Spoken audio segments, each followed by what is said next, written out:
Most people never get close to powerful people, not because they lack talent, because they lead with the wrong thing every single time.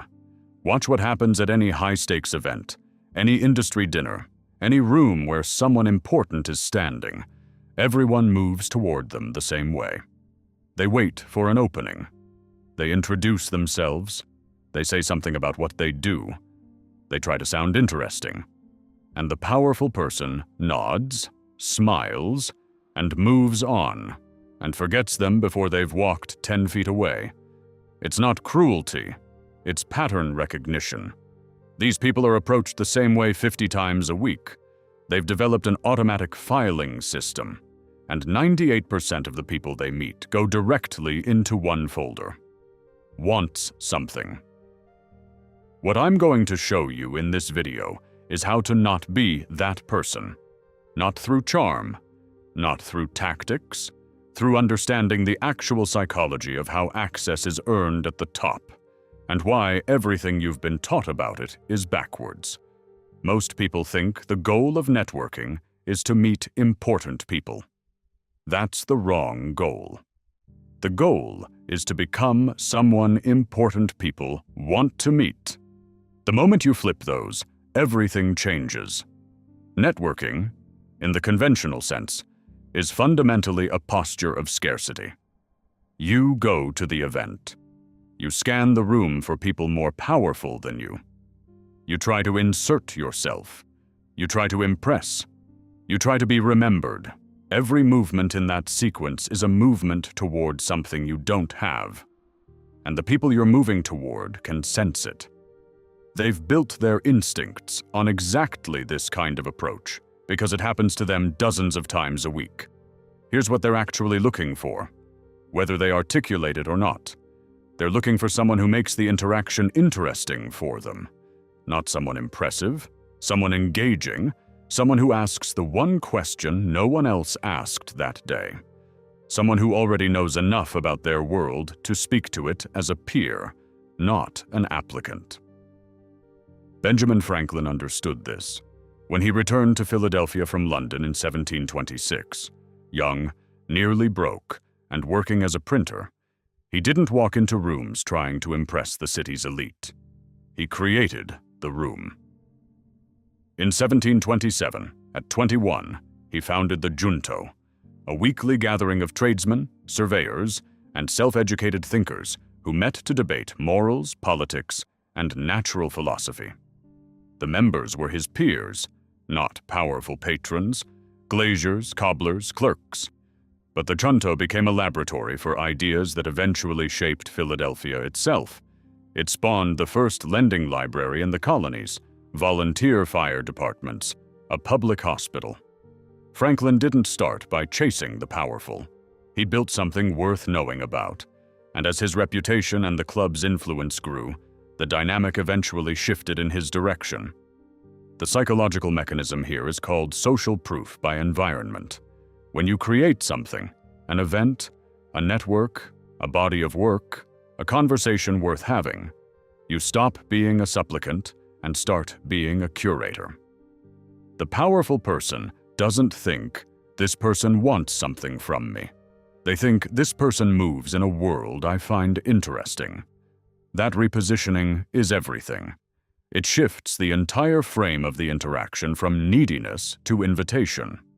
The practical translation: before you try to meet anyone powerful, ask yourself what you are building that they might find worth knowing about. Not your resume, not your credentials. What are you producing that has value independent of your proximity to them? If the answer is nothing, that's your first problem to solve. Because the most powerful form of introduction you can ever have is the one where someone already knows your work before they know your name. Build something worth talking about first. The connections will follow, not the other way around. Think about what this actually requires of you in practical terms. It requires that you stop orienting your work around how it will look to others and start orienting it around what problem it actually solves. The person who is grinding through weekends building something real, a body of research, a platform, a reputation for solving a specific kind of problem, is building access in every hour they're not in the room. The person who spends those same hours at events shaking hands and collecting contacts is building a list they will eventually stop knowing what to do with. Franklin's junto wasn't just clever networking, it was a demonstration of his actual intellectual value. The conversations were real, the problems were real, the people were drawn by the substance, not the social maneuvering. That's why it worked, and that's why the version most people try to replicate, manufactured communities designed for the appearance of value rather than the delivery of it, falls flat every time. The question isn't who you know. The question is what you are that makes knowing you worth something. Answer the second question, and the first one resolves itself. Powerful people are studied constantly by those who fear them and ignored intellectually by those who want to use them. Almost no one takes the time to actually understand what drives them. That's your opening. The difference between a forgettable interaction and the one they remember 2 weeks later is almost always preparation. Not practiced lines, not a memorized pitch. Genuine, specific knowledge of who this person is, what they care about, what problems they're currently dealing with, and what conversation they have never had the chance to have. Cardinal Richelieu, the 17th century French statesman who built one of the most sophisticated intelligence networks in European history, operated on a foundational principle that historians have drawn from his documented methods and his own political testament. He mapped the interior landscape of those he dealt with before he ever made a move. He maintained elaborate spy networks, intercepted correspondence, and built detailed intelligence files on nobles, rivals, and foreign powers alike. What this suggests, when you study the pattern of his negotiations, is that he rarely walked into a confrontation without already knowing the specific pressures the other person was under. Their debts, their loyalties, their exposed vulnerabilities. He couldn't have consistently outmaneuvered more powerful figures by chance. The preparation was structural. This is intelligence work. Most people aren't willing to do it because it requires patience, and it requires that you put someone else at the center of the preparation instead of yourself. Here's what studying someone properly looks like. You read everything they've published. You listen to every interview they've given in the last 2 years. You pay attention not just to what they say, but to the questions they keep returning to, the unsolved problems, the arguments they're still in the middle of, the things that make them visibly come alive. You look at who they associate with and who they've publicly disagreed with. You build a map of their world. Then, when you finally get in front of them, you don't pitch. You engage. You say something specific. You reference something they said 3 years ago that nobody else would have bothered to find. You ask about the problem they mentioned in passing in one interview that never got a follow-up question.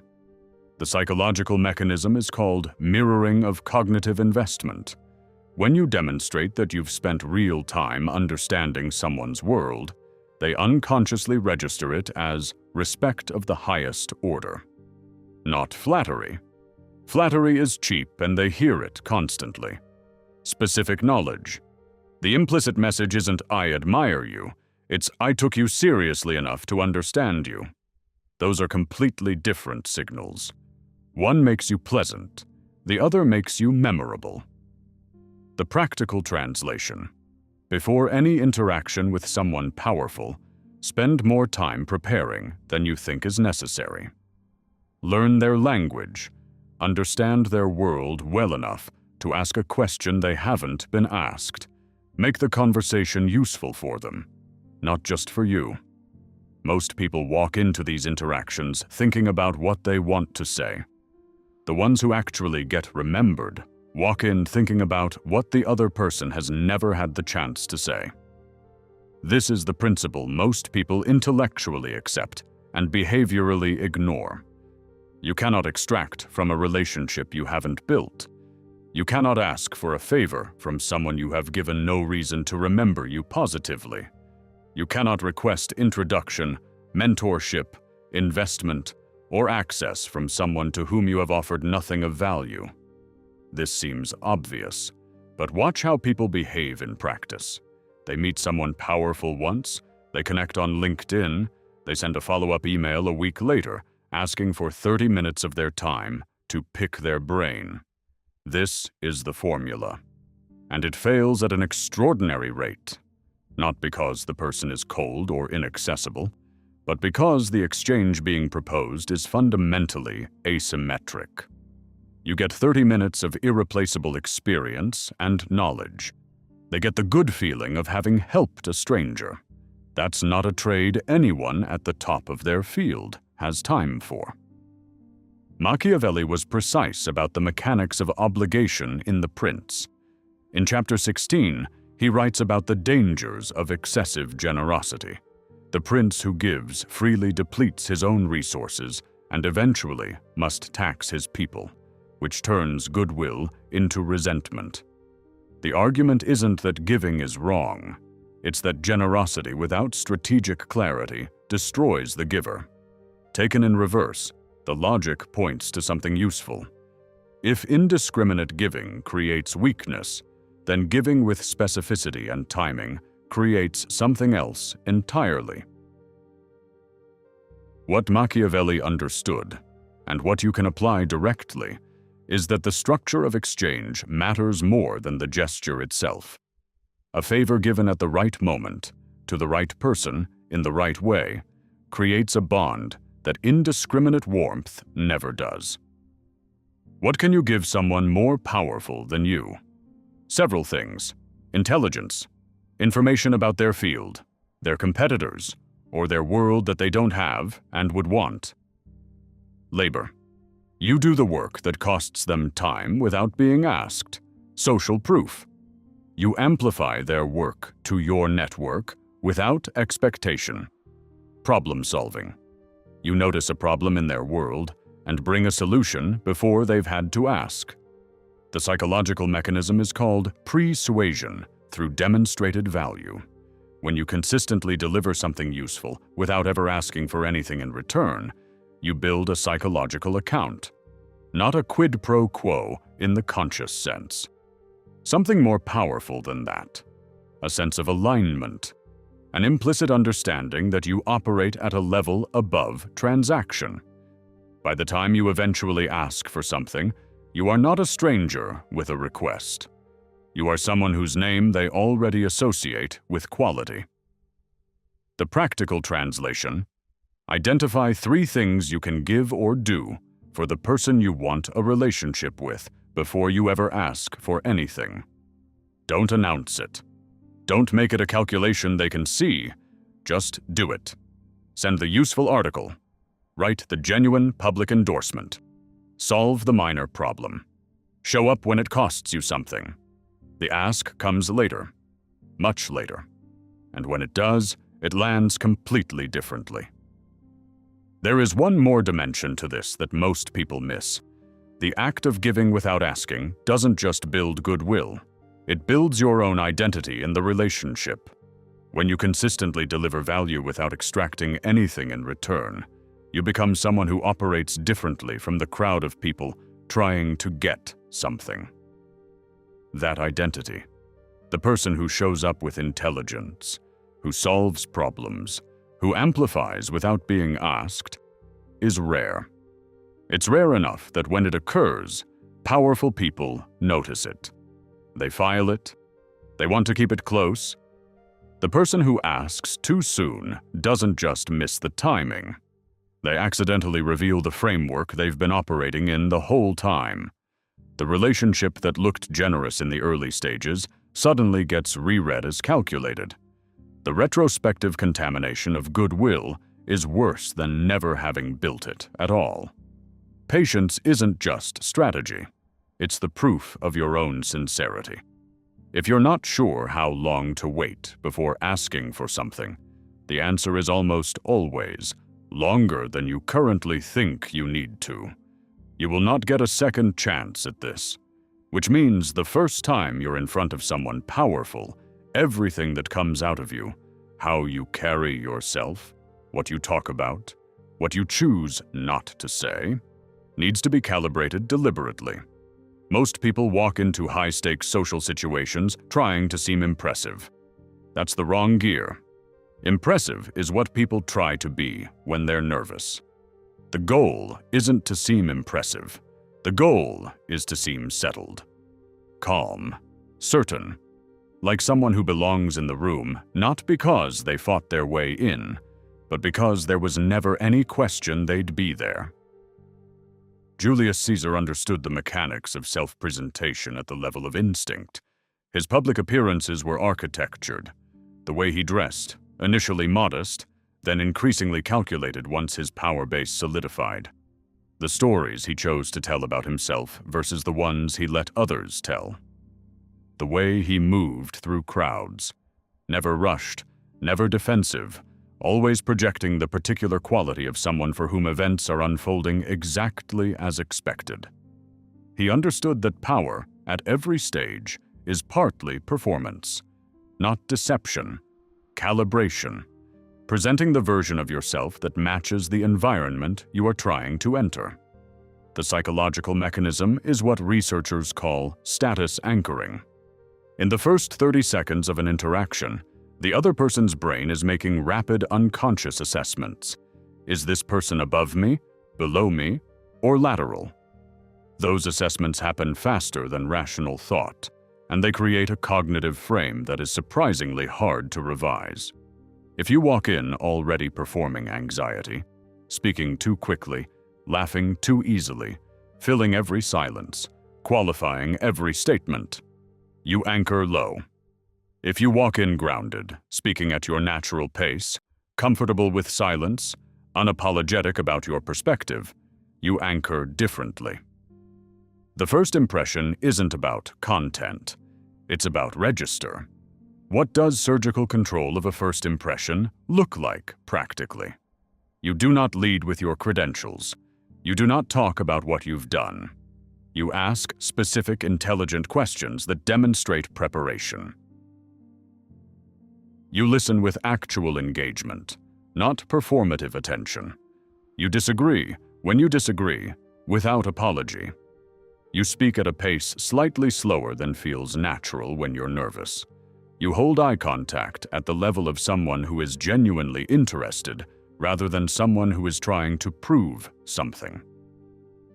The practical translation, the most important thing you can do before walking into a first interaction with a powerful person is get your internal state right. Not your lines, not your pitch, your state. If you are entering the room trying to get something, they will feel it.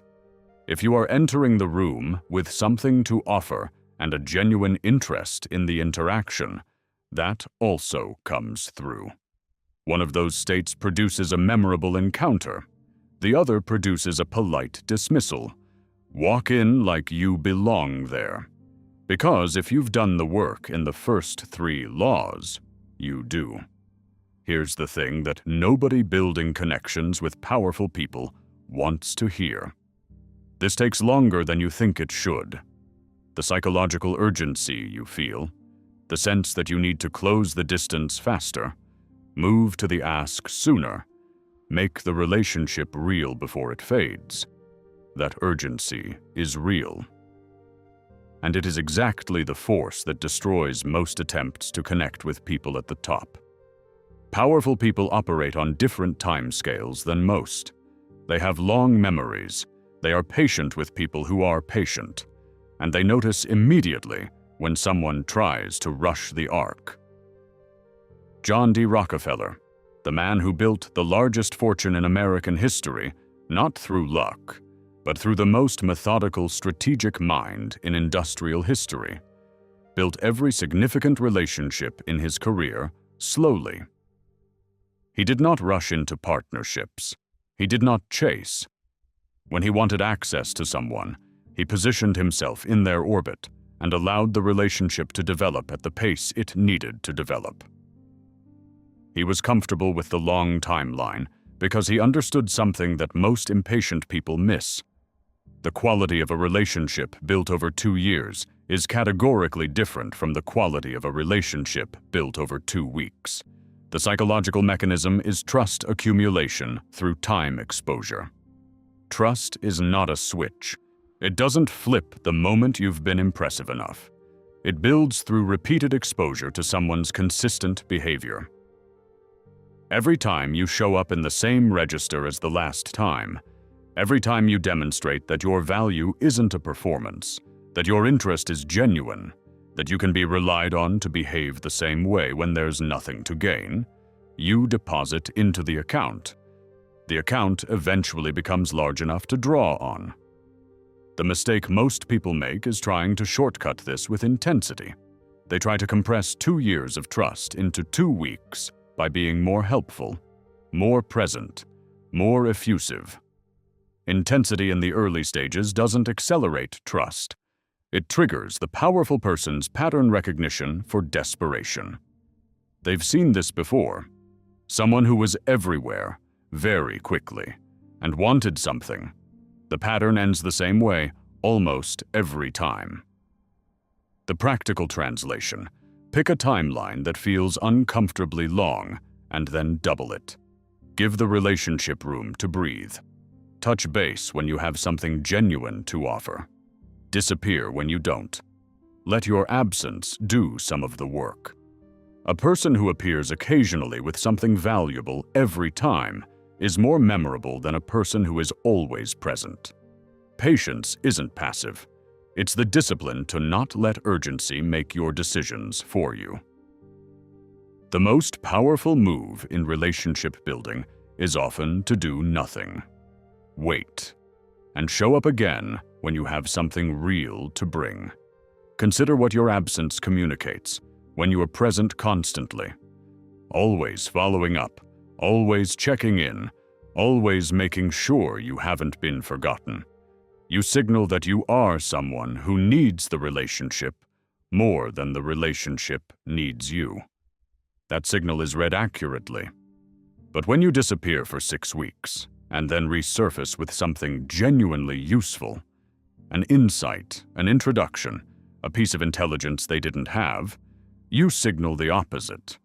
You signal that you have a life outside this relationship, that you are producing things independently of it, that you chose to bring this to them, not because you needed to maintain contact, but because you thought of them and had something worth sharing. The disappearance is doing the work. Don't be afraid of it.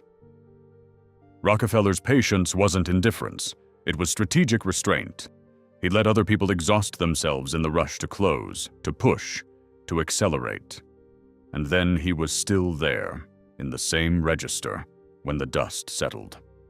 That consistency over time is what turned proximity into trust, trust into access, access into leverage.